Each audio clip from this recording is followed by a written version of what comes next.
Your Listen Local station, right here on the northern beaches of Sydney. You can find us on your radio dial at 88.7 and 90.3 FM. Can't get to a radio? No worries. You can always stream our program live from anywhere in the world at rnb.org.au. And for listening on your own schedule, our podcasts are available globally at rnbpodcast.com.au. So be sure to follow and subscribe so you don't miss any episodes. Now, here is our latest podcast. Welcome again, listeners, to Community Radio Northern Beaches, 88.7 and 90.3 FM, streaming live on www.rnb.org.au. Our program is Innovation Talk. I'm Michael Lester. If you want to catch up with any of our previous discussions with experts on all sorts of aspects of technology, environment, and what have you over the years, you can find the recordings on demand streaming. If you just Google me, Michael Lester, on Mixcloud, there's hundreds of interviews there. Today our topic is broadly climate change, talking about the role of the media. Joining us on the line from his home in Oslo, Ketan Joshi. Ketan is a freelance writer, journalist, consultant who's worked for many years in the renewable energy and climate and energy sectors, including as a consultant, particularly on communications and messaging, as I understand. And Ketan is also research associate with the Australia Institute here. Thanks very much for joining us, Ketan, here on Radio Northern Beaches. Yeah, thank you for having me. Really appreciate it. Ketan, I wanted to discuss with you a recent article that you had published in Crikey, 21st of July, titled "Media Has Given Up on Climate Change. Here's why the rest of us can't," or perhaps even shouldn't. What it seems to do is report data on mainstream media coverage of the words climate change over 20 years in 59 countries and over 131 media outlets, including in Australia. What is the nature of this survey? Yeah, it's a really interesting project, and it's called a Media and Climate Change Observatory, and it's a joint project. It's sort of the lead university is the University of Boulder, in Colorado in the US, but it's a collaboration between many universities, including some Australian ones and some Norwegian ones.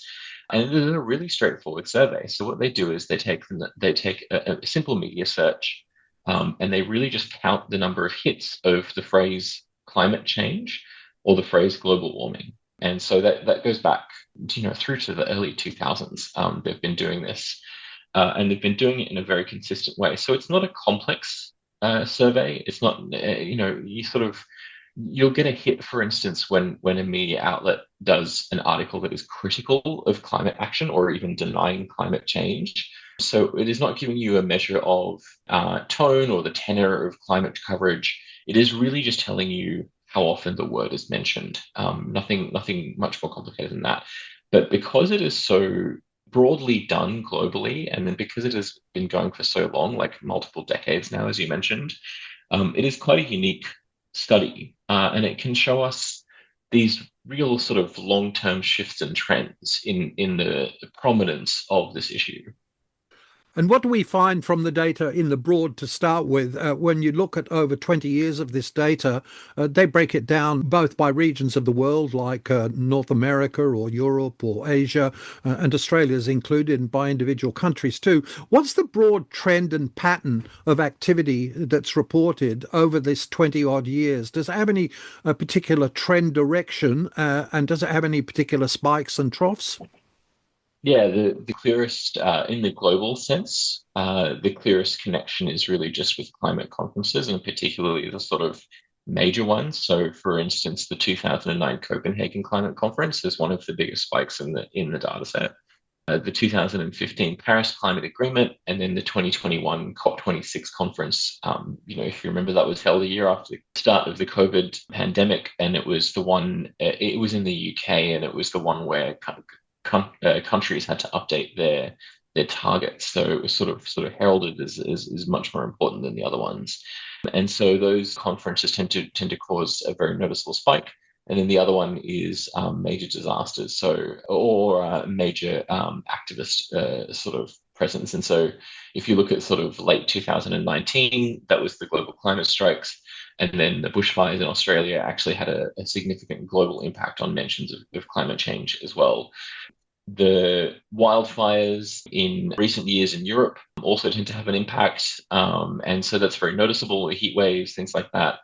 I should just sort of mention as well at the regional level, what I've seen is that elections tend to have a noticeable impact as well. So when there's an election, generally what you'll see, obviously with exceptions, which we'll get into, is that an election will trigger a noticeable increase in climate coverage. It's worth noting that this is just an absolute number of mentions. So it's also impacted by the total volume of media articles, which of course itself changes around elections. So during an election, you have more journalists working on more things, producing more articles. So it's sort of not that surprising that you would see an increase in coverage during elections. On a global scale too, what is the long-term trend, if there is one, in terms of volumes of mention? The long-term trend has been up to about sort of 2022, that of moving from a very spiky pattern of troughs and peaks to much more consistent a level of coverage with a lower base. And so what that means is that the lowest point is itself getting higher, meaning that you have, and it reflects a change where there are more specialists and there's more general widespread knowledge of climate in media outlets. And so that means they will mention it more often in articles. So for instance, in an article that is not explicitly about climate change, but could be about, for instance, a heat wave, they will actually mention climate change in that article. And so this is why we're seeing a trend globally, an increasing number of the sort of lowest level of mentions of climate change, because it's becoming a lot more like, if I can compare it to a different issue, it's becoming a lot more like health. So, for instance, you might see an article about McDonald's or junk food, or the opening of a new McDonald's restaurant, because it is more widely recognized, the health issues of junk food. They will mention the health impacts of that food. And so if you can think about climate change in a similar way, there are articles that are increasingly not explicitly about climate change, but do mention it. And that is why we see this pattern of an increasing level of just the base amount of mentions that you get around the world. It is just the nature with which this topic has been changing. The other thing that we're also seeing is that there's fewer peaks. And so part of that is to do with, since 2019, a reduction in the amount of activist movement on climate change. So sometimes you still have some things like Extinction Rebellion and Just Stop Oil. Just Stop Oil, of course, stopped doing their activism a year ago. And so there are fewer protests. There's less disruptive protest. And so that means there is less of a big media moment on climate, of course, with the exception of the annual climate conferences that occur at November every year. The basic database, though, is the reporting of these terms in mainstream written media. In the case of Australia, for example, it looks at 4 or 5 of the major newspapers, doesn't it? And that's it, full stop. Yeah. It's not TV, it's not radio, it's not online, it's not specialist publications. That's what it is. Yes, I should have mentioned that when you asked about the nature of the survey. So they obviously cannot poll a very large number of digital media outlets, and part of the reason is that this started in 2004. A fair few of them didn't even exist, and they didn't quite have the sort of technologies to do this very effectively back then. And so to keep the methodology consistent, they've really just stuck with major media outlets in each region, particularly the print ones. So this is outlets that tend to have, both print and digital existences. In Australia, for instance, they've got The Age, the Sydney Morning Herald, the Daily Telegraph, those sorts of outlets, right? And so it's also worth noting this is going to be a data set that represents the mean or the sort of mainstream. Now, one of the striking facts about this data is a plummeting coverage, I think you call it, in the last 3 years. In other words, what's the scale and nature of this plummeting change, and why might it be dated to the past 3 years? Yeah, I mentioned, the pattern of a peak around the climate conferences, but that peak since 2021 has been lowering in its own magnitude, if that makes sense, right? So every COP, every climate conference, you just have a lower volume. And then in between, you have these troughs as people sort of forget about the issue. And that's been getting lower and lower and lower. That is still higher. Like that's been falling since 2021. It's still higher than where we were a decade ago, right? Like that's what I mean when I say that the base level, just the general amount of consideration of this as a topic has still improved compared to where we were in the past. But the sort of peaks of interest, of media interest in this issue compared to 2019 and 2021, it has been going downhill since then.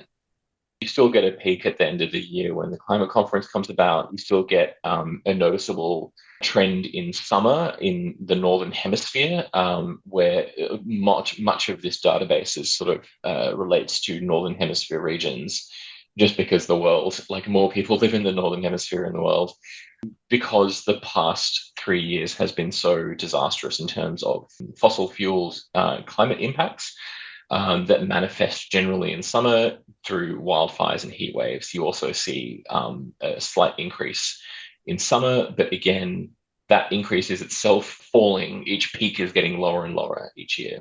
In terms of regions across the world, the broad regions that I think you present, North America, Europe, Asia, etc., are there any substantial differences over time in the trends and peaks and troughs that we see between these regions, and or in the absolute levels of coverage that they're displaying? Yeah, the thing that stands out to me when I looked at the data is that in the early 2010s, Australia actually stood out above the rest of the pack. There were times when the Oceania regions, so that's Australia and New Zealand, when the volume of coverage was actually greater than anywhere else, other region in the world, which is pretty amazing considering the smaller population. And then it also really stands out to me that sort of from 2020 onwards, through between 2020 and up to 2024, the US saw, or North America is the region in the data set, saw uniquely more volume of climate coverage. So after Joe Biden was elected, there was just such a remarkable amount of coverage of climate change in the US up to about 2021.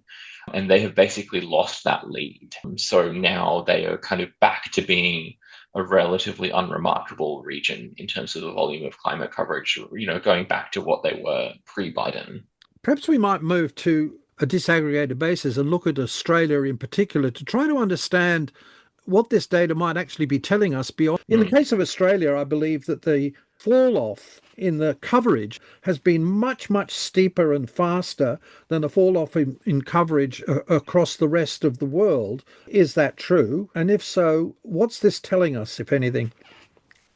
Yeah, so from what I can basically see from my analysis of the MECO data set is that Australia has seen the same pattern, which is generally, a lot of coverage around the sort of early 2010s during the Paris Agreement, and then 2019 to 2021, a fall since then.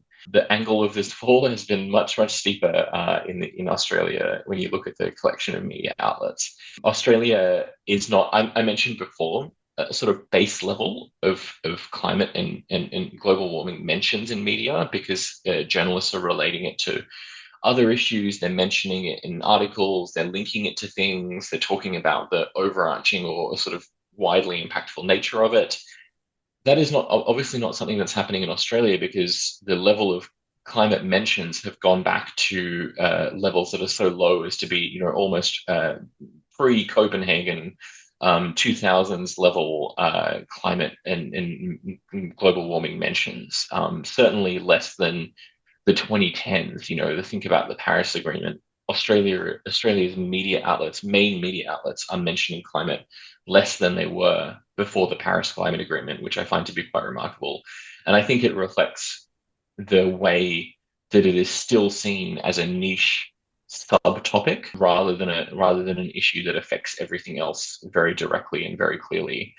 And I think that also part of it is because just generally the level of heat waves and wildfires really don't compare in the recent few years to the level that they were at in 2019/2021 when the Black Summer bushfires occurred. And so there hasn't been that steady stream of climate intensified summer disasters. Of course, there will be. It is just a quirk of the randomness of the way, weather and climate works, that Australia has not suffered a disaster at the same level. And I think that has contributed to a reduction in chatter on climate. And then there's the political element as well, which is essentially that the Labor Party was elected in 2022.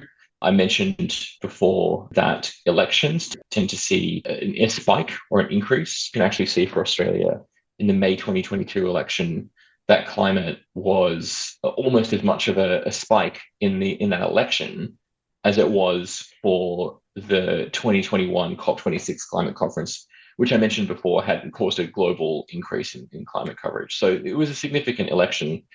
And then the most recent election that occurred in Australia in May 2025 this year caused almost nothing, which is very remarkable. Every single election in Australia has had an impact on climate coverage, except the most recent one, where it had no perceptible change in the emissions of climate at all, which is very interesting and very unusual. Well, it is. Our guest here on Radio Northern Beaches Innovation Talk is Ketan Joshi, who's a Senior Research Associate with the Australia Institute and also an independent writer, journalist and analyst, particularly of media and communications and messaging about climate and energy issues globally, as well as a consultant. He's joining us on the line from where he lives in Oslo. Your article speculates and prompts question with this collapse in the mention of climate change, particularly in the Australian media. We, over recent years, have lived through very difficult and turbulent political times called the climate wars. And these have been very, very divisive, and the debate has been seen as very, very toxic. Does this falling off in level of coverage, do you think, to what extent does it reflect the fact that perhaps the climate wars are actually over in Australia? Is this the end of the climate wars and the toxic debate in Australia? In a sense, yes, the level of debate on climate has shifted quite significantly, right? So I was active politically in climate and energy in Australia in the 2010s, and the debate was very different. Of course, you had very distinctive attacks on renewable energy from the coalition government. They were sort of on a unified position on this. And they certainly were opposed to most forms of climate policy, or they tried to get rid of what they could. Now, of course, you don't really see that. In particular, you don't see the coalition attacking policies, climate policies, in quite the same way as they used to. I thought it was really fascinating. I covered the most recent federal election for Renew Economy, and I thought it was really, really interesting that Peter Dutton wasn't out there every single day, doing all of the classic attacks on renewables and EVs. A lot of people sort of presented Dutton as having run a sort of almost far-right campaign. But, interestingly enough, I think they really changed their approach, halfway through the election to become a bit more, have a different tone, and to talk a bit more about cost of living things rather than saying, for instance, that renewable energy is, killing birds or whatever, like the sort of more like far-right language on climate and energy. You would sort of present that as like being, the climate wars, where it's just a sort of meaningless culture war debate. And that has really shifted, and that is really noticeable. However, I don't think that's necessarily a good thing. And I think part of the problem here is that there perhaps isn't enough of a war or a debate on climate. I think that the Labor Party itself has a long way to go before they really start to get on a good track in terms of their own climate and energy policies in certain areas. I think that they tend not to experience quite enough scrutiny, and I think it's because they're very good at presenting a sort of job done image, and I think that it has a lot to do actually with what we're talking about in terms of the reduction of this issue being covered.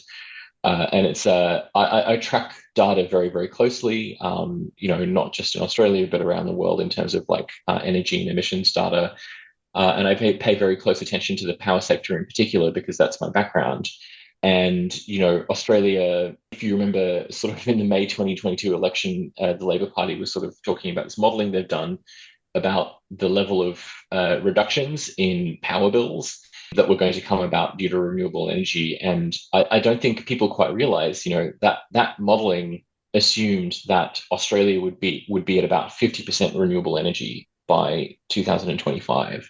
And it's at 40%, which is pretty good. 40% renewable energy is amazing, but it is well below what the projections of all kinds, both the government projections and Labor's own projections, were saying Australia would be at by 2025. So Australia is, falling behind, and in a way that can be rectified, I think, with a bit stronger policy, with a much stronger policy focus. But it's going to take much more of much more noise, much more discourse, and climate becoming an issue that's back on the agenda, and probably even some wars, right? Like it's probably, if Labour were to be much stronger on climate, it would trigger a counter reaction from their opposing political party, and they would have to win that fight, instead of sort of saying, let's not have that fight. And so I think that's an issue. I think, obviously I'm somewhat biased because my training and my background is really, being part of a war as a warrior, a climate warrior,